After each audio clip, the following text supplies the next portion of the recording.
So hello guys, तो इस weekly current affairs वाले वीडियो में फेब्रवरी के तीसरे वाले हफ्ते का हमारा पहला वाला पार्ट हम कवर करेंगे। तो चलिए स्टार्ट करते हैं। अच्छा बताइए, अभी जर्मनी के राष्ट्रपति के रूप में किसे पुनः नियुक्त किया गया? तो आंसर होगा फ्रैंक वॉल्टर स्टाइनमायर को। तो फ्रैंक वॉल्टर स्टाइनमायर ये अभी जर्मनी के राष्ट्रपति थे और अभी एक बार फिर से इन्हें दूसरे कार्यकाल के लिए चुन लिया गया है।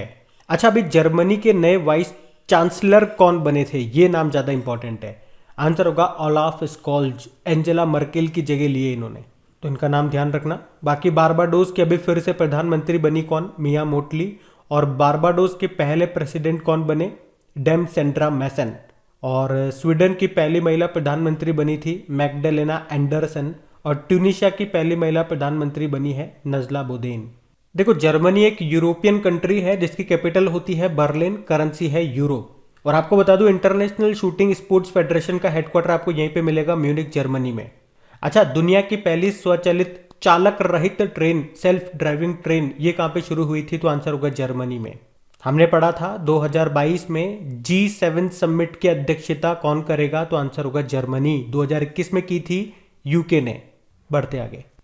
बताइए, हाल ही में गोवा शिपयार्ड लिमिटेड के द्वारा स्वदेशी रूप से डिजाइन और निर्मित पांचवें और अंतिम अपतटीय गश्ती पोत का नाम क्या है? तो आंसर होगा आईएनएस सक्षम। आईएनएस सक्षम ये अपतटीय गश्ती जहाज है, यानी कि ऑफशोर पेट्रोल वेसल है। तो टोटल 5 जहाज बनाए गए हैं इस तरह के। क्यों? तटीय सीमा की सुरक्षा के लिए, उसकी निगरानी करने के लिए इन जहाजों का इस्तेमाल किया जाता है, इसीलिए। और किसने बनाए? गोवा शिपयार्ड लिमिटेड ने। और पांचवें और आखिरी अपतटीय गश्ती जहाज का नाम क्या रखा? आईएनएस सक्षम। आईएनएस वागीर के बारे में आपने पढ़ा है। ये स्कॉर्पियन क्लास पनडुब्बी है जिसका निर्माण प्रोजेक्ट 75 के तहत हुआ। किसकी सहायता से? फ्रांस की सहायता से। और इस तरह की टोटल 6 बनेंगी। कहां पे? मझगांव डॉक लिमिटेड में। उसमें अभी 5वें नंबर की ये बनी थी आईएनएस वागीर, हम लोगों ने न्यूज में पढ़ा था। पहली थी आईएनएस कलवरी, दूसरी थी आईएनएस खांडेरी, तीसरी थी आईएनएस करंज, चौथी थी आईएनएस वेला और ये 5वीं है आईएनएस वागीर। और अब छठी कौन सी होगी? आईएनएस वागशीर। एक आईएनएस ध्रुव का नाम भी याद रखो, भारत का पहला परमाणु मिसाइल ट्रैकिंग जहाज है।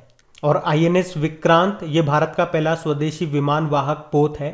जबकि आईएनएस राजपूत विशाखापत्तनम से अभी इसे डीकमीशन कर दिया गया, ये भारत का पहला विध्वंसक जहाज था। और ग्रैंड ओल्ड लेडी किसे कहा जाता है? आईएनएस विराट को, जिसे हमने इंग्लैंड से लिया था, इसे भी अभी डीकमीशन कर दिया गया। तो ये ध्यान रखेंगे आप। बढ़ते आगे। अच्छा बताइए, श्री कृष्ण सेतु मुंगेर गंगा ब्रिज ये किस राज्य में स्थित है? तो आंसर होगा बिहार।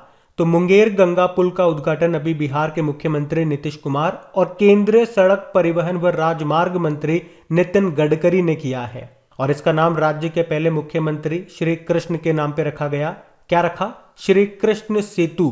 तो ये बिहार राज्य के मुंगेर में गंगा नदी के ऊपर तीसरा रेल सह सड़क पुल है, जिसको बनाने में लागत आई है 396 करोड़ रुपीस। लंबाई है 3.75 किलोमीटर। नेशनल हाईवेज 333B पर है ये गंगा नदी पर। तो ये आप ध्यान रखना। अच्छा, अभी आपको याद होगा उड़ीसा का सबसे लंबा पुल का भी उद्घाटन हुआ था, जिसकी लंबाई है 3.4 किलोमीटर। ये मिलेगा आपको उड़ीसा के कटक जिले में, महानदी पर बना है। टी आकार का है, इसलिए टी सेतु इसको कहा जा रहा है।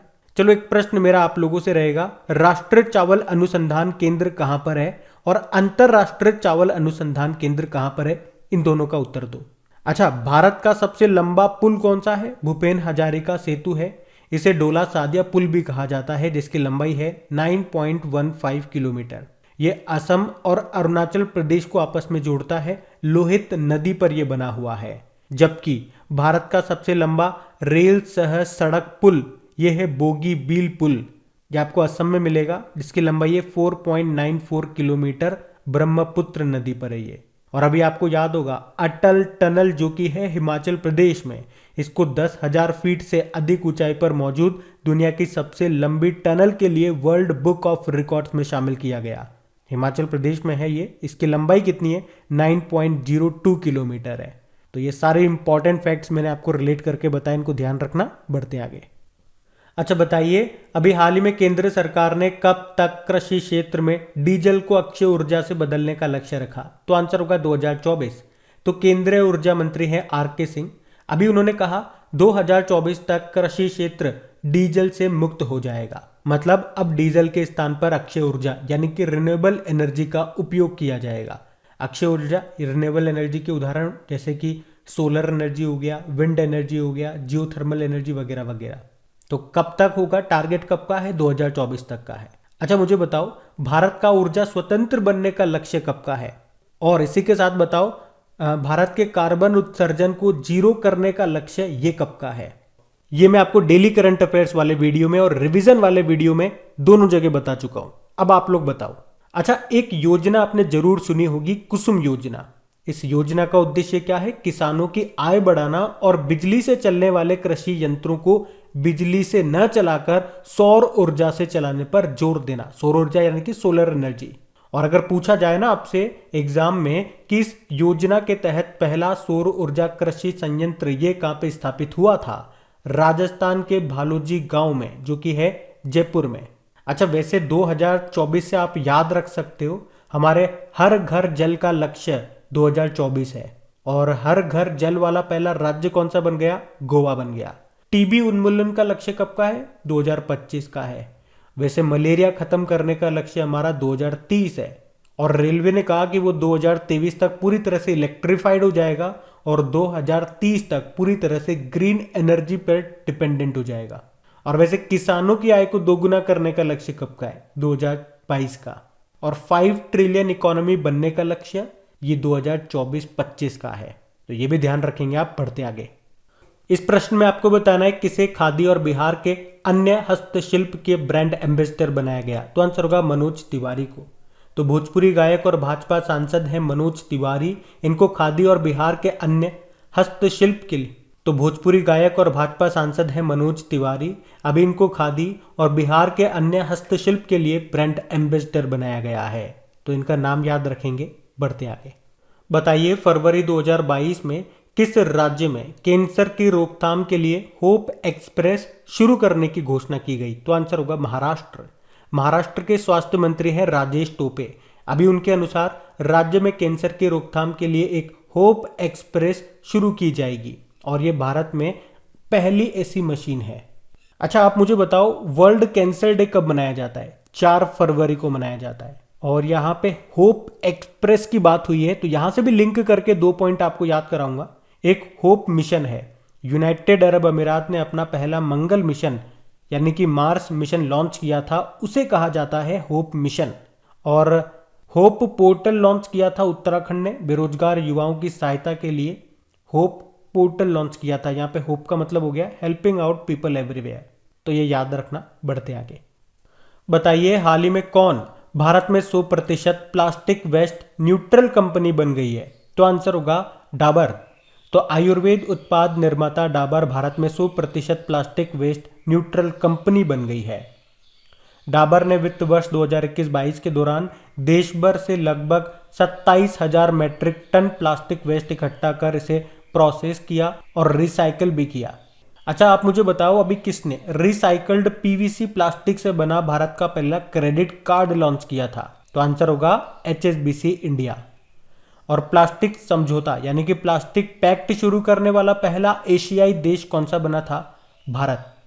अच्छा, किस राज्य ने प्लास्टिक की थैलियों के उपयोग को रोकने और कपड़े की थैलों के उपयोग को बढ़ावा देने के लिए मीन दम मंजपाई योजना शुरू की थी? तो आंसर होगा तमिलनाडु। तो ये भी इंपॉर्टेंट प्रश्न है, याद रखना। बढ़ते आगे। तो इस प्रश्न में आपसे पूछ रहे हैं कि जनवरी महीने के लिए किसने ICC men's player of award जीता? तो ये 2022 की स्टार्टिंग हो चुकी है आईसीसी अवार्ड्स की। तो इसका तो उत्तर होगा कीगन पीटरसन। आपको याद होगा पिछले साल आईसीसी ने एक नया अवार्ड शुरू किया था। हर महीने एक पुरुष और एक महिला खिलाड़ी को ICC player of the month चुनता है आईसीसी। अब 2022 की बात हो गई तो जनवरी मंथ के लिए ICC men's player of the month चुना गया है साउथ अफ्रीका के कीगन पीटरसन को, जबकि ICC women's player of the month चुना गया इंग्लैंड की कप्तान हीथर नाइट को। और अगर आप में से कोई इस वीडियो को वेरी फर्स्ट टाइम देख रहा है तो आपको बता दूं कि अब हर महीने ये 2 नाम आपको याद रखने ही पड़ेंगे, पुरुष का और एक महिला का। ICC men's player of the month, ICC women's player of the month. जनवरी का हो गया, फरवरी का आएगा, फिर मार्च, फिर आगे ऐसे महीने चलते जाएंगे। तो इन नामों को आप साथ के साथ याद करते जाओ ताकि आगे चलकर ये बर्डन न लगे आपके ऊपर, ऐसा बोझ न लगे कि ये भी पढ़ना पड़ेगा क्या, और ये इंपॉर्टेंट है। तो साथ के साथ पढ़ते जाओ, और मैं इनकी क्विज बना करके आपके क्रैक एग्जाम एप्लीकेशन पे अपलोड भी कर रहा हूँ, तो वहाँ पे इनकी क्विज भी लगाते जाओ। जब भी आप डेली करंट अफेयर्स की या वीकली या मंथली वाली क्विज लगाते हो, तो जो टॉपिक वाइज सेक्शन हो गया, बैंकिंग सेक्शन हो गया, या स्पोर्ट्स वाला या डेज वाला, उनके आप क्विज जरूर लगाएं। चाहे पहले लगा लियो, लेकिन फिर से लगाएं, ताकि रिवीजन आपका होता रहे। रिवीजन बराबर करते रहना है, वरना जो पढ़ा है वो भूल जाओगे, उसका कोई बेनिफिट नहीं मिलेगा आपको। अच्छा चलो इसी बात पे बता दो, आईसीसी का हेडक्वार्टर कहाँ पर है? दुबई में है। इसके भी नए सीईओ बने थे जॉफ एलार्डिस, और चेयरमैन है ग्रेग बार्कले, जो कि न्यूजीलैंड से है। और गाइज अगर सेशन अच्छा लग रहा है तो प्लीज वीडियोस को सपोर्ट जरूर करना, इसे अपने दोस्तों के साथ में अपने ग्रुप्स में एक बार शेयर जरूर कर देना, और लाइक करना मत भूलना। अभी बढ़ते हैं हम आगे। बताइए अभी एयर इंडिया ने किसे अपना नया एमडी सीईओ नियुक्त किया? तो आंसर होगा इल्कर आईएससी को। तो आप जानते हो अब एयर इंडिया को संभाल रहा है टाटा सन्स, तो अभी टाटा सन्स ने इल्कर आईएससी को एयर इंडिया का नया एमडी सीईओ नियुक्त किया है। और अभी जनवरी मंथ का वीडियो आप लोगों ने पढ़ा होगा, तो वहां पे हमने पढ़ा था विक्रम देव दत्त को एयर इंडिया के सीएमडी बनाया गया था, पर अब ये बदल गए हैं। एयर इंडिया के नए एमडी सीईओ कौन बन गए हैं? Ilker ISC. तो ये नाम आपको याद रखना है। चलो कुछ प्रश्न मैं आप लोगों से पूछूंगा, उत्तर देना। अभी ब्रह्मोस एरोस्पेस के एमडी सीईओ कौन बने थे? Atul Dinkar Rane. Ministry of civil aviation के सेक्रेटरी कौन बने? राजीव बंसल। विस्तारा एयरलाइन के सीईओ कौन बने? विनोद कन्नन। इंडिगो एयरलाइन के मैनेजिंग डायरेक्टर अभी बने थे राहुल भाटिया नाम है। और बताओ अभी किसने एयर ट्रांसपोर्ट वर्ल्ड का एयरलाइन ऑफ द ईयर का अवार्ड जीता? तो आंसर होगा कोरियन एयर ने। अभी गो एयर का नाम बदल के गो फर्स्ट कर दिया गया। और इंटरनेशनल सिविल एविएशन डे कब मनाते हैं?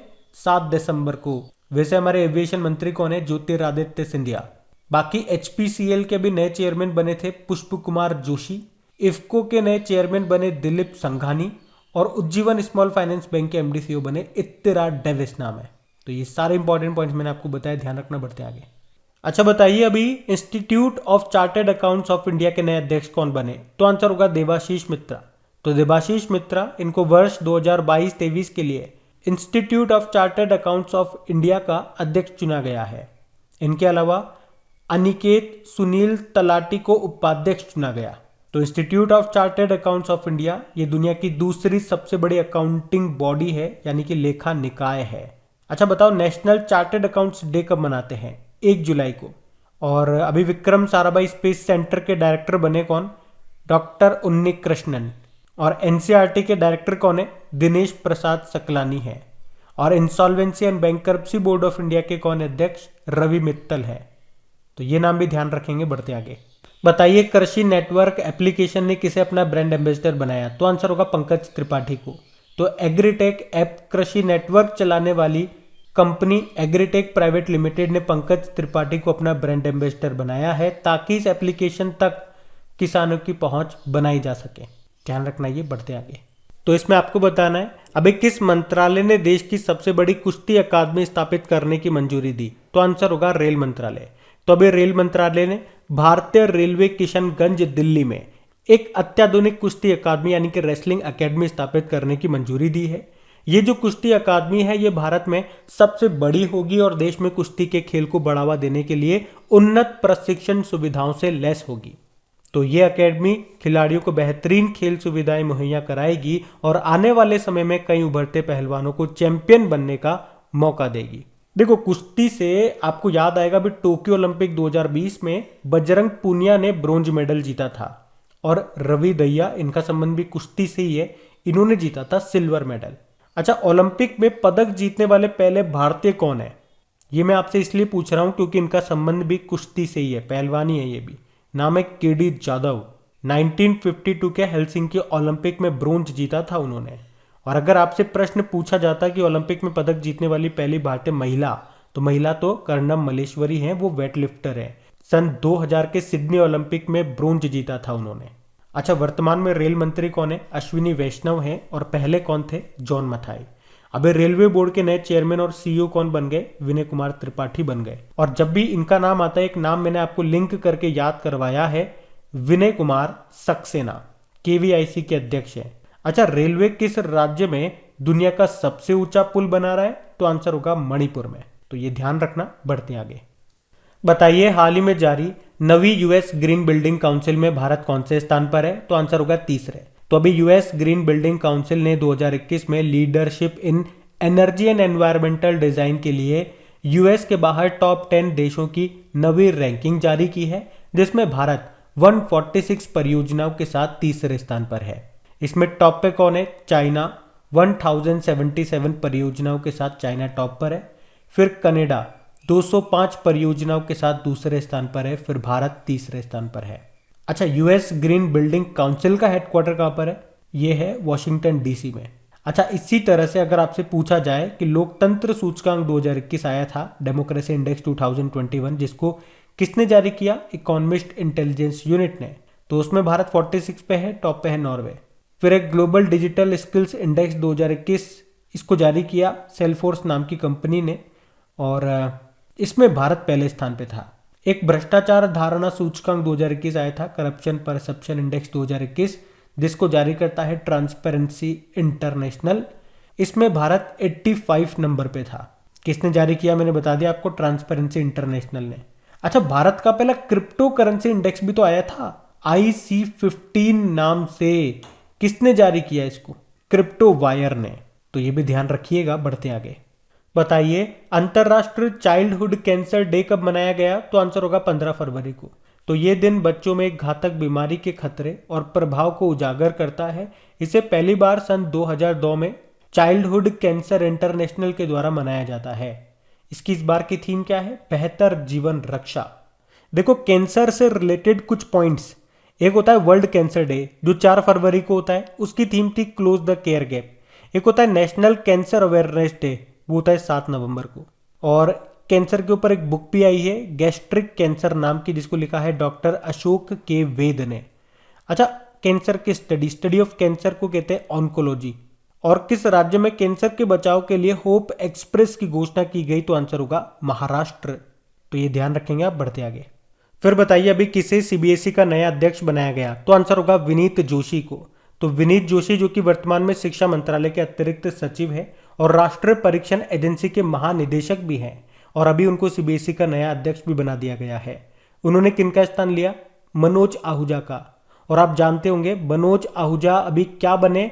एग्रीकल्चर सेक्रेटरी, यानी कि कृषि किसान कल्याण विभाग में ये सचिव बने। बाकी एनसीईआरटी के डायरेक्टर हैं दिनेश प्रसाद सकलानी, एयर इंडिया के एमडी सीईओ इलकर आईएससी हैं, और एचपीसीएल के हैं पुष्प कुमार जोशी। तो ये ध्यान रखना। बढ़ते आगे। अच्छा, बताइए अभी हाल ही में इसरो ने वर्ष 2022 के पहले पृथ्वी अवलोकन उपग्रह EOS-04 को किस रॉकेट के द्वारा लॉन्च किया है? तो आंसर होगा PSLV-C52। PSLV मतलब होता है पोलर सैटेलाइट लॉन्च व्हीकल, और यहाँ पे EOS का मतलब हो गया अर्थ ऑब्जर्वेटरी सैटेलाइट। तो अभी इसरो ने 2022 के पहले अर्थ ऑब्जर्वेटरी सैटेलाइट EOS-04 और इसके अलावा 2 और छोटे उपग्रहों को अंतरिक्ष में भेजा है। किस रॉकेट के द्वारा? PSLV-C52। तो ये जो EOS-04 है, यानी कि अर्थ ऑब्जर्वेटरी सैटेलाइट 04 है, इसे हर तरह के मौसम में हाई क्वालिटी तस्वीर लेने के लिए डिजाइन किया गया है। कहाँ से इसको लॉन्च किया गया? आंध्र प्रदेश के श्रीहरिकोटा में जो सतीश धवन अंतरिक्ष केंद्र है, वहां से। अच्छा, इसरो के सूर्य मिशन का नाम क्या है? आदित्य L1 है। और आपको याद होगा भारत ने 104 उपग्रहों को, सैटेलाइट्स को एक साथ ऊपर भेजा था, जो कि हमारा मैक्सिमम सैटेलाइट भेजने का रिकॉर्ड है। उसे हमने किस रॉकेट से भेजा था? वैसे PSLV-C37। लेकिन हाँ, इसरो के उस रिकॉर्ड को तोड़ दिया स्पेसएक्स ने 143 सैटेलाइट्स को एक साथ भेज करके। अच्छा, चंद्रयान 2 को किसके द्वारा लॉन्च किया गया था? GSLV Mark 3। GSLV मतलब होता है जियो सिंक्रोनस सैटेलाइट लॉन्च व्हीकल। और उसके साथ जो लैंडर और जो रोवर गया था, लैंडर का नाम विक्रम है, रोवर का नाम प्रज्ञान है। और अभी इसरो के नए प्रमुख 10वें नंबर के कौन बन गए? S सोमनाथ बन गए हैं। और कमेंट बॉक्स में टाइप करके बताइए विक्रम साराभाई स्पेस सेंटर के नए डायरेक्टर कौन बन गए। बढ़ते आगे। अच्छा, बताइए हाल ही में किस देश ने अपना नाम बदल दिया है? तो आंसर होगा तुर्की। तो अभी तुर्की के जो राष्ट्रपति हैं तैयब एर्दोगन, उन्होंने अपने देश तुर्की का नाम बदलकर तुर्की ये कर दिया है। उन्होंने बताया तुर्की ये शब्द तुर्की राष्ट्र की संस्कृति, सभ्यता और मूल्यों को बेहतरीन तरीके से दर्शाता है। अच्छा, तुर्की से आपको कुछ याद आ रहा होगा, अभी टॉम ट्रम्प ट्रैफिक इंडेक्स 2021 आया था, जिसमें भारत में सबसे भीड़ भाड़ वाला शहर बताया गया था मुंबई को, जो कि विश्व में 5वें स्थान पर है। और विश्व में सबसे भीड़ भाड़ वाला शहर है तुर्की का इस्तांबुल। अच्छा, नाम बदलने की बात है तो बताओ, इंडोनेशिया ने अपनी नई राजधानी किसको बनाया है? नुसंतारा को बनाया है, पहले जकार्ता थी। कजाकिस्तान ने अपनी कैपिटल का नाम बदल लिया, पहले अस्ताना थी, फिर नाम बदल के क्या कर लिया, नूर सुल्तान कर लिया। अच्छा, टर्की की कैपिटल होती है अंकारा, करेंसी होती है टर्किश लीरा, प्रेसिडेंट है रेसेप तैयब एर्दोगन। बढ़ते आगे। अच्छा बताइए, सौभाग्य योजना के तहत किस राज्य में विद्युतीकृत घरों की अधिकतम संख्या है? तो आंसर होगा राजस्थान। तो सौभाग्य योजना के तहत सौर आधारित स्टैंड अलोन सिस्टम के माध्यम से विद्युतीकृत घरों की सबसे ज्यादा संख्या है राजस्थान में, उसके बाद छत्तीसगढ़ में, फिर उत्तर प्रदेश में और फिर आता है असम। वैसे हमारे पावर मिनिस्टर कौन है? आर के सिंह है। वैसे ये सौभाग्य योजना ये शुरू कब होती है? 25 सितंबर 2017 को। इसका मतलब होता है सहज बिजली हर घर योजना। और पावर से आपको याद आएगा, हमारी अभी 11वीं महारत्न कंपनी कौन सी बनी? Power finance limited. और हमने पढ़ा है, अभी वर्तमान में बात करेंगे तो टोटल महारत्न कंपनी आपकी 11 है, नवरत्न कंपनियां 13 है और मिनी रत्न है 73। अच्छा बताओ, अभी एशिया पावर इंडेक्स 2021 आया था, उसमें भारत चौथे स्थान पे था, टॉप पे यूएस था। और मध्य प्रदेश पावर सेक्टर में साइबर सिक्योरिटी लागू करने वाला पहला राज्य बना था। और मध्य प्रदेश ही बनाएगा भारत की पहली साइबर तहसील, ये भी याद रखना। अच्छा बताइए, हाल ही में table tennis federation of India के संचालन के लिए प्रशासकों यानी कि एडमिनिस्ट्रेशन की समिति के अध्यक्ष किसे नियुक्त किया गया? तो आंसर होगा गीता मित्तल को। तो अभी दिल्ली हाईकोर्ट ने जम्मू कश्मीर हाईकोर्ट की पहली महिला चीफ जस्टिस रह चुकी गीता मित्तल को अभी प्रशासकों की समिति का अध्यक्ष नियुक्त किया है। तो अब ये table tennis federation of India को चलाएंगी। Table tennis federation of India स्थापना होती 1926 में, नई दिल्ली में हेडक्वार्टर है और अध्यक्ष हैं इसके दुष्यंत चौटाला, जो कि हरियाणा के वर्तमान में डेप्यूटी सीएम भी है। अच्छा, अलका मित्तल की बात करते हैं। अलका मित्तल आपको बताया ओएनजीसी की पहली महिला अध्यक्ष बनी थी। और अलका से आपको याद आएगा अलका उपाध्याय का नाम, जो कि national highways authority of India की अध्यक्ष बनी थी। और उपाध्याय से याद आएगा अनुकृति उपाध्याय का नाम, अभी किंत्सुगी नाम की पुस्तक के लिए उन्होंने सुशीला देवी अवार्ड जीता था फॉर 2021। बाकी फिक्की के प्रेसिडेंट बने अभी संजीव मेहता नाम है, फिक्की के डायरेक्टर जनरल बने अरुण चावला इनका नाम है। बाकी ट्विटर के सीईओ कौन बने? पराग अग्रवाल बने हैं। चलिए आप तो ये बताइए, इंटरनेशनल टेबल टेनिस फेडरेशन के हेडक्वार्टर कहाँ पर आपको मिलेगा? लुज़ेन स्विट्जरलैंड में मिलेगा। अभी टोक्यो पैरालंपिक 2020 हुए थे, उसमें किस टेबल टेनिस प्लेयर ने सिल्वर जीता था? तो आंसर होगा भाविनाबेन पटेल ने। तो गीता मित्तल का नाम आपको याद रखना है। अब एक प्रश्न आपके लिए रहेगा, इंटरनेशनल मॉनेटरी फंड की फर्स्ट डेप्यूटी मैनेजिंग डायरेक्टर अभी कौन बन गई है? बताओ, हम बढ़ते आगे। फिर बताइए, फरवरी 2022 में गुरुग्राम की पहली महिला पुलिस आयुक्त के रूप में अभी किसे नियुक्त किया गया? तो आंसर होगा कला रामचंद्रन को। तो अभी हरियाणा कैडर के आईपीएस अधिकारी हैं कला रामचंद्रन, और इनको गुरुग्राम की पहली महिला पुलिस आयुक्त बनाया गया है। इन्होंने किनका स्थान लिया? के राव का। अच्छा, आपको पता है क्या असम की पहली महिला पुलिस महानिदेशक इंस्पेक्टर जनरल ऑफ पुलिस कौन बनी थी? वायलेट बरुआ। और पूछे कि देश की पहली महिला डीजीपी कौन थी? वैसे इनका निधन हो चुका है और इनका नाम है कंचन चौधरी भट्टाचार्य। उसके अलावा इंडियन कोस्ट गार्ड की पहली महिला डीआईजी बनी थी नुपुर कुलश्रेष्ठ। अच्छा, हमारे देश की पहली महिला आईपीएस ऑफिसर और कह दूं कि पुडुचेरी की पूर्व लेफ्टिनेंट गवर्नर कौन है? किरण बेदी है। और किरण बेदी का नाम न्यूज में क्यों था? क्योंकि अभी इनकी बुक आई है जिसका नाम है फियरलेस गवर्नेंस। और वैसे वर्तमान में पुडुचेरी की लेफ्टिनेंट गवर्नर कौन है? तमिलिसाई सौंदरराजन, उनके पास एडिशनल चार्ज है। अब आप लोग कमेंट बॉक्स में टाइप करके बताओ, असम की पहली महिला वित्त मंत्री कौन बनी थी? अच्छा, यहां से एक और अच्छा प्रश्न बनेगा आपके करंट अफेयर्स का कि जेएनयू जवाहरलाल नेहरू यूनिवर्सिटी की पहली महिला वाइस चांसलर कुलपति कौन बनी है? तो आंसर होगा शांति श्री धुलीपुड़ी पंडित। और इन्होंने किन की जगह ली? एम जगदीश कुमार की, जो कि अभी यूजीसी यूनिवर्सिटी ग्रांट्स कमीशन के नए अध्यक्ष बन गए हैं। वैसे गुरुग्राम की बात करेंगे तो यहाँ से भी अच्छे क्वेश्चन बनते हैं, जैसे कि भारत का पहला ग्रेन एटीएम कहाँ पे बना? गुरुग्राम में। इंटरनेशनल सोलर अलायंस का हेडक्वार्टर कहाँ पर है? गुरुग्राम में। भारत का पहला हेली हब ये गुरुग्राम में ही स्थापित किया जाएगा। और भारत का पहला मत्स्य पालन व्यवसाय इंक्यूबेटर ये गुरुग्राम में लॉन्च किया गया था। तो ये आप ध्यान रखेंगे बढ़ते आगे। अच्छा, हाल ही में फिक्की मीडिया एंड एंटरटेनमेंट की सह अध्यक्ष कौन बनी है? तो आंसर होगा ज्योति देशपांडे। तो अभी फिक्की ने वाईकॉम 18 की सीईओ ज्योति देशपांडे को अपने मीडिया एंड एंटरटेनमेंट बोर्ड का सह अध्यक्ष नियुक्त किया है। और ये पहली बार है जब मीडिया इंडस्ट्री से जुड़ी किसी महिला कार्यकारी को इस पद पर नियुक्त किया गया हो। अच्छा, फिक्की मतलब federation of Indian chambers of commerce and industry. और फिक्की से दो इंपॉर्टेंट करंट अफेयर्स में हमने प्रश्न पढ़े थे कि इसके प्रेसिडेंट अभी बने हैं संजीव मेहता और इसके डायरेक्टर जनरल कौन बने? अरुण चावला बने। अब ये तीन नाम मैं आपसे पूछूंगा। धृति बनर्जी कौन बनी थी, रेखा मेनन कौन है और वैशाली हिवा से। कई बार इनके बारे में आपको बता चुका हूं। तो अब आपकी बारी है, हम बढ़ते आगे। फिर बताइए, अभी हाल ही में भांग की खेती को खत्म करने के लिए किस राज्य ने ऑपरेशन परिवर्तन शुरू किया? तो आंसर होगा आंध्र प्रदेश। तो अभी आंध्र प्रदेश पुलिस ने भांग की खेती को खत्म करने के लिए एक विशेष अभियान जिसको कहते हैं ऑपरेशन परिवर्तन, इसको शुरू किया है। तो इस ऑपरेशन का नेतृत्व आंध्र प्रदेश पुलिस ने विशाखापत्तनम में विशेष प्रवर्तन ब्यूरो के साथ किया। अच्छा, भांग से दो करंट अफेयर्स के प्रश्न आपको याद आएंगे कि अभी किस देश ने औषधीय उपयोग के लिए भांग की खेती को वैध यानी कि लीगल कर दिया? तो आंसर होगा लेबनान। और निजी इस्तेमाल के लिए भांग को मंजूरी देने वाला पहला यूरोपीय राष्ट्र कौन सा बन गया? तो आंसर होगा माल्टा। अच्छा, आंध्र प्रदेश पुलिस से आपको याद आएगा, अभी नवंबर की बात है, IPF स्मार्ट पुलिसिंग इंडेक्स 2021 आया था। उसमें टॉप पे रही थी आंध्र प्रदेश की पुलिस। और अभी हमने पढ़ा था गुरुग्राम की पहली महिला पुलिस आयुक्त कौन बनी है? कला रामचंद्रन बनी है। और असम पुलिस की पहली महिला महानिदेशक इंस्पेक्टर जनरल ऑफ पुलिस कौन बनी है? वायलेट बरुआ बनी है। अच्छा बताइए, अभी हाल ही में संध्या मुखोपाध्याय का निधन हो गया। वो क्या थी? तो वो गायिका थी।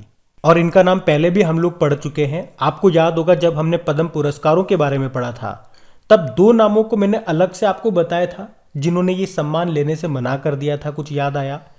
तो एक तो थे पश्चिम बंगाल के पूर्व मुख्यमंत्री बुद्धदेव भट्टाचार्य, उन्होंने पद्म भूषण पुरस्कार लेने से मना कर दिया था। और दूसरी ये थी संध्या मुखोपाध्याय, इन्हें मिल रहा था पद्मश्री लेकिन इन्होंने लेने से मना कर दिया था। ये बंगाली सिंगर थी और अभी इनका निधन हो गया। चलो एक बार पद्म पुरस्कारों को फिर से रिवाइज कर लेते हैं। आपको पता है भारत रत्न तो किसी को भी नहीं मिला। पद्म पुरस्कारों में 3 होते हैं, पद्म विभूषण जो 4 को मिला, पद्म भूषण 17 लोगों को मिला और पद्मश्री 107 को मिला।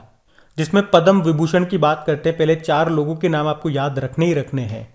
एक है प्रभा अत्रे, इनका संबंध महाराष्ट्र से है। एक है राधेश्याम खेमका, उत्तर प्रदेश से इनका संबंध है। एक है जनरल बिपिन रावत, इनका संबंध उत्तराखंड से है, भारत के पहले CDS थे ये। और एक है कल्याण सिंह जो कि उत्तर प्रदेश के पूर्व मुख्यमंत्री और राजस्थान के पूर्व गवर्नर भी रह चुके हैं। तो ये तो 4 व्यक्ति हो गए। और पद्म भूषण मिला 17 को। तो 17 तो नाम आप एक बार रीड कर लेना, लेकिन कुछ 5-7 नाम मैं आपको बता रहा हूँ, आपको याद रखने ही रखने हैं। जैसे कि गुलाम नबी आज़ाद, जैसे कि राजीव महर्षि, इनको मिल रहा सिविल सेवा में। एक सत्या नडेला जो कि माइक्रोसॉफ्ट के CEO हैं, और एक सुंदर पिचई जो कि गूगल के CEO हैं, इनको भी मिला। एक serum institute of India Pune के जो संस्थापक हैं साइरस पूनावाला, उनको भी मिला। और सीरम इंस्टीट्यूट ने कौन सी वैक्सीन बनाई थी बताओ? कोविशील्ड बनाई थी। एक हमारे स्पोर्ट्स पर्सन है देवेंद्र झाझरिया, पैरा खिलाड़ी हैं, राजस्थान के हैं, ये भाला फेंकते हैं और अभी टोक्यो पैरालंपिक में भी फेंका था तो सिल्वर जीत के लाए थे ये। एक संजय राजा राम का नाम भी याद रखना। बाकी पद्मश्री की बात करते हैं, ये 107 लोगों को मिला। कुछ 5-7 नाम मैं आपको बता रहा हूँ, वो ध्यान रखना। एक तो सोनू निगम हो गए, सिंगर हैं ये, कला के क्षेत्र में मिला। अवनी लेखरा, ये शूटर है राजस्थान की, अभी टोक्यो पैरालंपिक 2020 में गोल्ड जीता था इन्होंने, तो इनको मिला पद्मश्री। एक नीरज चोपड़ा, आप जानते हो भाला फेंकते हैं, ये हरियाणा से हैं, अभी टोक्यो ओलंपिक 2020 में भाला फेंका था, कितनी दूर? 87.58 मीटर और गोल्ड जीता है। इन्हीं के सम्मान में भाला फेंक दिवस मनाते हैं हम। चलो बताओ भाला फेंक दिवस कब मनाते हैं, ये आपके लिए प्रश्न हो गया। एक है वंदना कटारिया, ये हॉकी प्लेयर हैं, उत्तराखंड की हैं, इनको मिला। एक प्रमोद भगत हैं, ये पैरा बैडमिंटन प्लेयर हैं, गोल्ड जीता था टोक्यो पैरालंपिक में इन्होंने। इसके अलावा 1-2 नाम मैं आपको और बताऊंगा। एक हैं अमई महालिंगा नायक, ये कर्नाटक के हैं, इनको ही सुरंग मैन या टनल मैन या वन मैन आर्मी कहा जाता है। इनका भी निधन हो गया, इसलिए इनका नाम मैं आपको बता रहा हूँ। जैसे कि संध्या मुखोपाध्याय का नाम बता रहा हूँ ना, उसी तरह से एक बाबा इकबाल सिंह का नाम भी याद रखो। ये शिक्षाविद और सामाजिक कार्यकर्ता थे, इनका भी अभी निधन हो गया। तो कम से कम इतने नाम तो आपको माइंड में रखने हैं, इंपॉर्टेंट है ये। बढ़ते आगे। अच्छा बताइए, मेदा राम जतारा महोत्सव 2022 ये कहाँ पे आयोजित किया गया? तो आंसर होगा तेलंगाना में। एक्चुअली में अभी भारत सरकार के जनजातीय मामलों के मंत्रालय ने तेलंगाना में मेदा राम महोत्सव जतारा 2022 के लिए 2.26 करोड़ रुपए मंजूर किए। और 2022 में ये जो उत्सव है ये 16 फरवरी को शुरू हुआ और 19 फरवरी तक चला। और याद रखना ये इंपॉर्टेंट क्यों है, क्योंकि कुंभ के मेले के बाद मेदाराम जतारा भारत का दूसरा सबसे बड़ा मेला है। तो मेदाराम जतारा ये देवी समक्का और सरलम्मा के सम्मान में आयोजित किया जाता है। इस उत्सव का आयोजन तेलंगाना के दूसरे सबसे बड़े जनजातीय समुदाय कोया जनजाति के द्वारा इसका आयोजन किया जाता है। अच्छा, तेलंगाना में ही आपको याद होगा बोनालू त्योहार भी मनाया जाता है और बथुकम्मा उत्सव ये भी तेलंगाना में मनाया जाता है। अच्छा, आप तो ये बताओ, अभी किस राज्य ने जगन्नाथ रथ यात्रा को स्टेट फेस्टिवल घोषित किया था? इसका उत्तर दो, हम बढ़ते हैं आगे। अच्छा बताइए, किस बैंक के एमडी सीईओ को business standard banker of the year 2020-21 चुना गया? तो आंसर होगा आईसीआईसीआई बैंक। तो आईसीआईसीआई बैंक के जो एमडी सीईओ हैं संदीप बख्शी, जिनको business standard banker of the year 2020-21 चुना गया है। और अभी आपको याद होगा आईसीआईसीआई बैंक ने ऑनलाइन प्लेटफॉर्म ट्रेड इमर्ज को भी लॉन्च किया था। इसका हेडक्वार्टर मिलेगा मुंबई में और टैगलाइन होती है हम है ना ख्याल आपका। बाकी अतुल कुमार गोयल ये पंजाब नेशनल बैंक के एमडी सीईओ बने और सोमा शंकर प्रसाद यूको बैंक के एमडी सीईओ बने और प्रदीप कुमार पांजा ये कर्नाटक बैंक के बने थे। ये भी ध्यान रखना। बढ़ते आगे। बताइए, हाल ही में सामाजिक न्याय और अधिकारिता मंत्रालय ने 2021-22 से 2025-26 के लिए भीख मांगने वाले तथा ट्रांसजेंडरों के कल्याण के लिए कौन सी योजना भी शुरू की? तो आंसर होगा स्माइल। तो हमारे social justice and empowerment minister हैं डॉक्टर वीरेंद्र कुमार, जिन्होंने स्माइल योजना शुरू की है। स्माइल का मतलब क्या हो गया?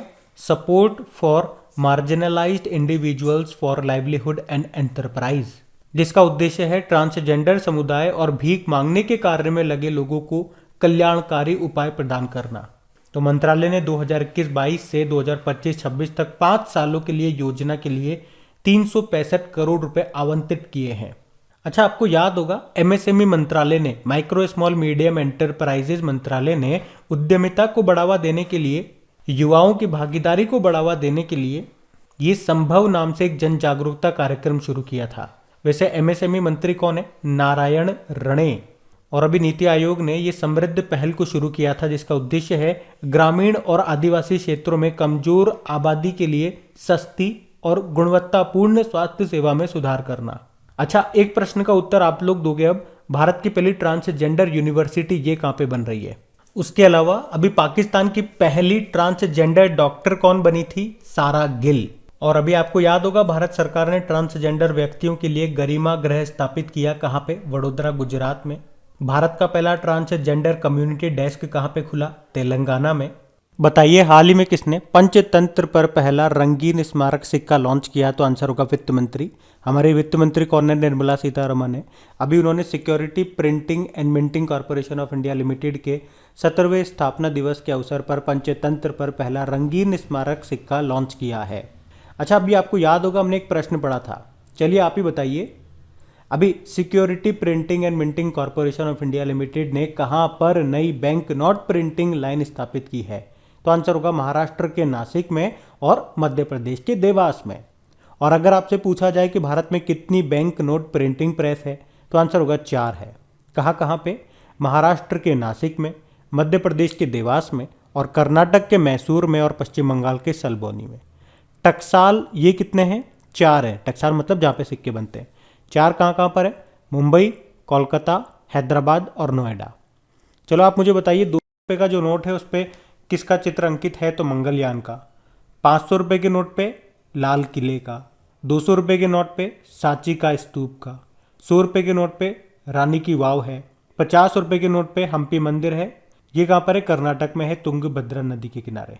20 रुपये के नोट पे एलोरा की गुफाएं हैं और 10 रुपये के नोट पे कोणार्क सूर्य मंदिर है। अच्छा, एक और प्रश्न का उत्तर आप लोग दो। अमेरिकी सिक्के पर दिखाई देने वाली पहली अश्वेत महिला का नाम क्या है? ये हमने करंट अफेयर्स में पढ़ा था और मोस्ट इंपॉर्टेंट क्वेश्चन भी मैंने आप लोगों को बताया था। अब जवाब आप लोग देंगे, हम बढ़ते आगे। अच्छा बताइए, मार्च 2022 में दक्षिण एशियाई क्रॉस कंट्री चैंपियनशिप और 56वीं नेशनल क्रॉस कंट्री चैंपियनशिप ये किस राज्य में आयोजित की जाएगी? तो आंसर होगा Nagaland. So South Asian cross country championship और 56वीं नेशनल क्रॉस कंट्री चैंपियनशिप का आयोजन 26 मार्च 2022 को इंदिरा गांधी स्टेडियम, कोहिमा, नागालैंड में किया जाएगा। एक्चुअली में ये चैंपियनशिप पहले 15 जनवरी 2022 को आयोजित की जानी थी, लेकिन अब ये मार्च में होगी, तो ये याद रखना। और ये टूर्नामेंट नागालैंड में पहला अंतर्राष्ट्रीय एथलेटिक्स आयोजन होगा। देखो, नागालैंड की कैपिटल कोहिमा है, मुख्यमंत्री है नेफ्यू रियो और गवर्नर कौन है? जगदीश मुखी हैं। उनके पास एडिशनल चार्ज है यहाँ का, वो तो असम के गवर्नर हैं, क्योंकि यहाँ के पहले गवर्नर थे RN रवि, जो तमिलनाडु चले गए थे। बढ़ते आगे। अच्छा बताइए, हाल ही में एशिया का सबसे बड़ा बायो CNG संयंत्र ये कहाँ पे बना है? तो आंसर होगा इंदौर में। तो इंदौर में लगभग 400 बसें कचरे से बनने वाले बायो CNG पर चलेंगी, और ये बायो CNG बनेगी एक प्लांट में, जिसका उद्घाटन अभी प्रधानमंत्री नरेंद्र मोदी ने किया। कहाँ पे? इंदौर में। इसे कहेंगे गोबर्धन बायो CNG प्लांट, और इस तरह से ये एशिया का सबसे बड़ा बायो CNG प्लांट भी है, जो कि इंदौर में स्थापित किया जाएगा। इसको बनाने में जो लागत आई है वो है 150 करोड़ रुपए। अच्छा, आप तो ये बताओ, भारत का पहला अभी बायोमास आधारित हाइड्रोजन प्लांट कहाँ पे बना था? मध्य प्रदेश के खंडवा जिले में। अच्छा, CNG मतलब होता है कंप्रेस्ड नेचुरल गैस, और इसमें क्या होता है? इसमें 93% आपका मीथेन होता है, जिसे मार्श गैस भी कहते हैं। एक प्रश्न और पूछूंगा, विश्व का पहला CNG टर्मिनल कहाँ पे बनेगा? तो आंसर होगा गुजरात के भावनगर पोर्ट पर। और अगर आपसे पूछे कि देश का पहला LNG liquefied natural gas plant कहाँ पे है?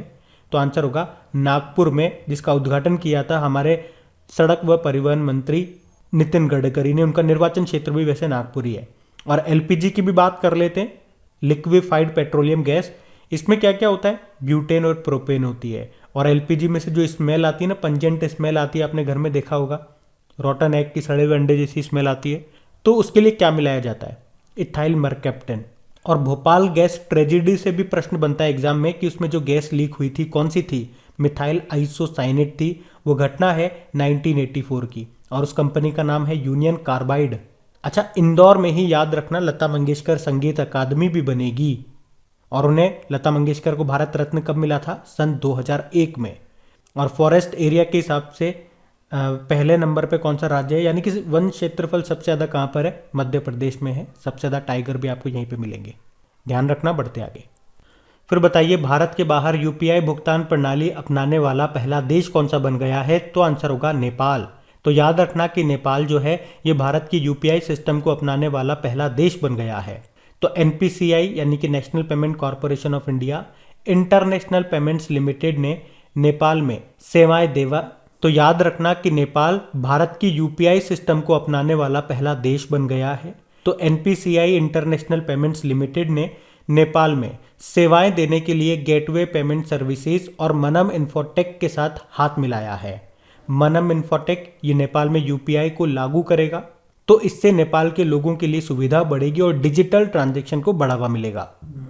NPCI मतलब होता है national payment corporation of India. स्थापना हुई थी सन 2008 में, मुंबई में हेडक्वार्टर है, और वर्तमान में MD CEO दिलीप असबे हैं। आपको याद होगा NPCI ने 1 से लेकर 7 फरवरी तक UPI safety and awareness week मनाया। और बताओ, भारत में सबसे पसंदीदा UPI यूनिफाइड पेमेंट इंटरफेस लाभार्थी बैंक कौन सा बना था? Paytm bank. उसके अलावा UPI पर 1 बिलियन लेन देन को पार करने वाली पहली कंपनी कौन सी बन गई? फोन पे बन गई है, जिसका हेडक्वार्टर है बंगलुरु में। याद रखना ये। पढ़ते आगे।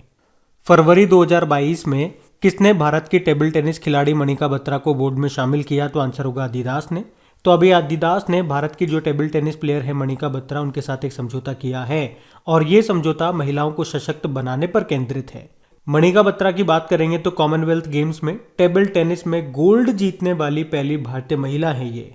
और international table tennis federation world ranking आई थी, उसमें वुमेन्स डबल में टॉप 10 में रही, मिक्स्ड डबल में टॉप 15 में रही, और सिंगल्स में टॉप 50 में प्रवेश करने वाली पहली भारतीय महिला है ये।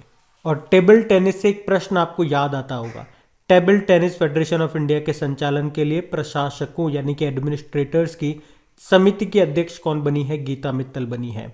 चलो ये भी बताओ, इंटरनेशनल टेबल टेनिस फेडरेशन का हेडक्वार्टर कहाँ पर है? लुज़ेन, स्विट्जरलैंड में है। और अभी टोक्यो पैरालंपिक 2020 में किस टेनिस प्लेयर ने सिल्वर मेडल जीता था? तो आंसर होगा भाविना बेन पटेल ने।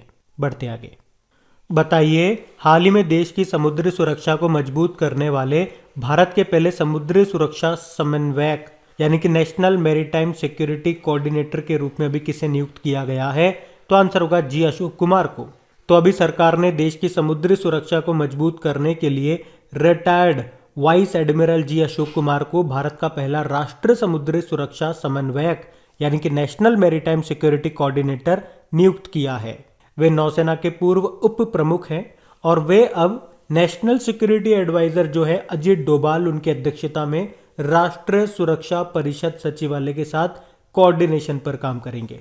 तो सिंपल सा वन लाइनर में आप याद रखो कि भारत के पहले समुद्री सुरक्षा समन्वयक नेशनल मैरीटाइम सिक्योरिटी कोऑर्डिनेटर बन गए कौन? जी अशोक कुमार। और अगर डेली आप लोग हमारे करंट अफेयर्स का लेक्चर भी पढ़ते होंगे तो जी अशोक कुमार नाम हमने एक और पढ़ा था, जो अभी जल शक्ति मंत्रालय में अतिरिक्त सचिव है, जिन्हें अभी राष्ट्रीय स्वच्छ गंगा मिशन का डायरेक्टर जनरल बनाया गया था। तो उनका नाम भी जी अशोक कुमार है, इनका नाम भी जी अशोक कुमार है। बाकी सीबीएसई के चेयरमैन विनीत जोशी बने, एनसीईआरटी के डायरेक्टर बने दिनेश प्रसाद सकलानी और एचपीसीएल के अध्यक्ष बने पुष्प कुमार जोशी। अच्छा, एक नाम यहाँ पे आया था नेशनल सिक्योरिटी एडवाइजर, राष्ट्रीय सुरक्षा सलाहकार, वो कौन है? अजीत डोभाल है। आपके लिए प्रश्न बनेगा, अभी डेप्यूटी नेशनल सिक्योरिटी एडवाइजर यानी कि उप राष्ट्रीय सुरक्षा सलाहकार कौन बने थे? बताइए। हम बढ़ते आगे। अब बताइए, हाल ही में साहित्य अकादमी पुरस्कार विजेता डॉक्टर चेन्नवीरा कानवी का निधन हो गया। वे क्या थे? तो कन्नड़ साहित्यकार थे। अभी फरवरी 2022 में ही इनका निधन हुआ है। ये प्रख्यात कन्नड़ साहित्यकार थे और उन्होंने अपनी पुस्तक जीवन ध्वनि के लिए साहित्य अकादमी पुरस्कार भी जीता था। अच्छा, साहित्य का नोबेल पुरस्कार यह भी किसे मिला? 2021 में बात कर रहे हैं, तंजानिया के अब्दुल रज्जाक गुरना को। और पहले भारतीय व्यक्ति जिन्हें साहित्य का नोबेल पुरस्कार मिला था उनका नाम क्या है? रविंद्रनाथ टैगोर। और इनका नाम तो आप ऐसे भी जानते हो क्योंकि ये पहले भारतीय हैं जिन्हें नोबेल पुरस्कार मिला था 1913 में गीतांजलि के लिए। ध्यान रखना। ये बढ़ते आगे। बताइए, अभी हाल ही में human how the United States abandoned peace and reinvited war नाम की बुक को किसने लिखा? सैमुअल मोयन ने। तो अभी सैमुअल मोयन ने ये बुक लिखी है जिसका नाम है human how the United States abandoned peace and reinvited war. और ये जो सैमुअल मोयन है ये येल लॉ स्कूल में न्यायशास्त्र के प्रोफेसर और येल यूनिवर्सिटी में इतिहास के प्रोफेसर हैं। तो ये जो बुक है ये युद्ध लड़ने पर यूएसए की रणनीति पर प्रकाश डालती है। बाकी Bill Gates how to prevent the next pandemic नाम की बुक को लिखा। बाकी सागरिका घोष अटल बिहारी वाजपेयी नाम से बुक लिखी है। और नवदीप सिंह गिल गोल्डन बॉय नीरज चोपड़ा नाम से बुक लिखी। ध्यान रखना। ये बढ़ते आगे। बताइए, हाल ही में जारी ग्लोबल एंटरप्रेन्योरशिप मॉनिटर 2021-22 रिपोर्ट में पहले स्थान पे कौन रहे? तो आंसर होगा सऊदी अरब। तो अभी दुबई एक्सपो में लॉन्च की गई ग्लोबल एंटरप्रेन्योरशिप मॉनिटर रिपोर्ट 2021-22 में भारत एक नया व्यवसाय शुरू करने के लिए टॉप 5 सबसे आसान स्थानों में से एक है। कौन से नंबर पे है? तो चौथे स्थान पे है। पहले स्थान पे सऊदी अरब है, दूसरे पे नीदरलैंड है, तीसरे पे स्वीडन है और चौथे पे है भारत। अच्छा, यहीं से लिंक करा करके एक प्रश्न मैंने आप लोगों से पूछा था कि 2021 में किसे global entrepreneur of the year का अवार्ड मिला था? तो बताओ आंसर क्या होगा? कुमार मंगलम बिरला, आदित्य बिरला ग्रुप के चेयरमैन। तो ये भी याद रखना नाम। बढ़ते आगे। अच्छा बताइए, हाल ही में किसने वेस्ट टू वेल्थ क्रिएशन कार्यक्रम को शुरू किया? तो आंसर होगा सिडबी। तो अभी सिडबी ने पश्चिम बंगाल के सुंदरबन में महिलाओं के लिए वेस्ट टू वेल्थ क्रिएशन कार्यक्रम को शुरू किया है। तो जैसा कि नाम से क्लियर है, वेस्ट से काम की चीजें बनाएंगी जिसको बेच करके वो पैसे कमाएंगी। मतलब इसमें होगा क्या, जो वहां की महिलाएं हैं वो जो फिश स्केल्स होती है, शल्क होती है, उससे आभूषण वगैरह शोपीस वगैरह बनाएंगी, उन्हें बेचा जाएगा और उससे वो पैसा कमाएंगी। अच्छा, आपको याद होगा इसी तरह से सिडबी ने डिजिटल प्रयास नाम से एक प्लेटफॉर्म भी लॉन्च किया था जिसका उद्देश्य क्या है, एमएसएमईज को लोन अवेलेबल करवाना। सिडबी की बात की जाए, स्थापना होती है 2 अप्रैल 1990, हेडक्वार्टर लखनऊ में है, अध्यक्ष है एस रमन्ना। अच्छा बताओ, ब्रह्मोस विनिर्माण केंद्र ये कहाँ पे स्थापित किया गया, लखनऊ में ही। और भारत की पहली पैरा बैडमिंटन अकेडमी ये कहाँ पे शुरू हुई है, लखनऊ में ही। SEBI, security and exchange board of India, वैसे तो इसकी स्थापना होती है 1988 में, लेकिन अधिनियम आया 1992 में। मुंबई में इसका हेडक्वार्टर है और अध्यक्ष है अजय त्यागी। आरबीआई यानी कि रिजर्व बैंक ऑफ इंडिया, स्थापना होती है 1 अप्रैल 1935 में, मुंबई में हेडक्वार्टर है, अध्यक्ष है शक्तिकांत दास। और नाबार्ड मतलब national bank for agriculture and rural development, और इसकी स्थापना होती है 12 जुलाई 1982 में, मुंबई में हेडक्वार्टर है और अध्यक्ष हैं गोविंद राजुलू चिंटला। अभी नाबार्ड ने ही जीवा कार्यक्रम को शुरू किया था, तो ये याद रखना, बढ़ते आगे। फिर बताइए, अभी WHO वर्ल्ड हेल्थ ऑर्गेनाइजेशन ने कौन से एप्लीकेशन को लॉन्च किया, तंबाकू छोड़ो ऐप, क्विट टोबैको एप्लीकेशन को। तो अभी WHO ने तंबाकू छोड़ो एप्लीकेशन को लॉन्च किया है, और ये जो एप्लीकेशन है लोगों को धूम्रपान रहित और अन्य नए उत्पादों सहित सभी रूपों में तंबाकू छोड़ने में मदद करता है। और WHO के द्वारा इस तरह का पहला और सभी प्रकार के तंबाकू को लक्षित करने वाला ये पहला एप्लीकेशन है। देखो, WHO की बात करें, स्थापना होती है 7 अप्रैल 1948। 7 अप्रैल को याद रखना वर्ल्ड हेल्थ डे भी मनाते हैं, और जेनेवा स्विट्जरलैंड में इसका हेडक्वार्टर है, इसके अध्यक्ष हैं टेड्रोस अधानोम। चलो बताओ, वर्ल्ड नो टोबैको डे कब मनाया जाता है, 31 मई को। और आपको याद होगा 2021 में तंबाकू नियंत्रण के प्रयासों के लिए WHO ने किसे विशेष मान्यता पुरस्कार दिया, डॉक्टर हर्षवर्धन को। अच्छा, एक इंपॉर्टेंट प्रश्न आप लोगों से पूछता हूं, अभी मलेरिया की एक वैक्सीन को मंजूरी दी थी WHO ने, उस वैक्सीन का नाम क्या है, तो आंसर होगा मॉस्क्यूरिक्स, ये याद रखना। उसके अलावा भी यूके के जो पूर्व प्रधानमंत्री हैं गॉर्डन ब्राउन, उनको ग्लोबल हेल्थ फाइनेंसिंग के लिए WHO का राजदूत बनाया गया था। और WHO फाउंडेशन के पहले CEO बने थे अनिल सोनी, तो ये भी ध्यान रखेंगे। तो गाइज ये लीजिए, फरवरी के तीसरे वाले हफ्ते का ये हमारा दूसरा वाला पार्ट कवर हो गया, यानी कि कौन कौन से दिन हमने कवर किए इसमें, 15, 16, 17, 18 फरवरी, 4 दिन हमने इसमें कवर किए। 4 दिन के सारे इंपॉर्टेंट डेज आपको यहाँ मिलेंगे। इनकी क्विज बना करके अपलोड कर दी गई है आपकी क्रेक एग्जाम एप्लीकेशन पे, ताकि आप अच्छे से प्रैक्टिस कर सको। इनकी PDF भी आपको वहीं पे मिल जाएगी। क्रेक एग्जाम एप्लीकेशन का लिंक आपके डिस्क्रिप्शन में दे दिया गया है। और फाइनली प्लीज़, अगर मेहनत अच्छी लगी है, आप चाहते हो कि यह मेहनत इसी तरह से कंटिन्यू बनी रहे, तो प्लीज़ वीडियोज़ को सपोर्ट भी करें। इन्हें अपने दोस्तों के साथ में शेयर करना मत भूलें, और हाँ, लाइक करना मत भूलना। Thank you.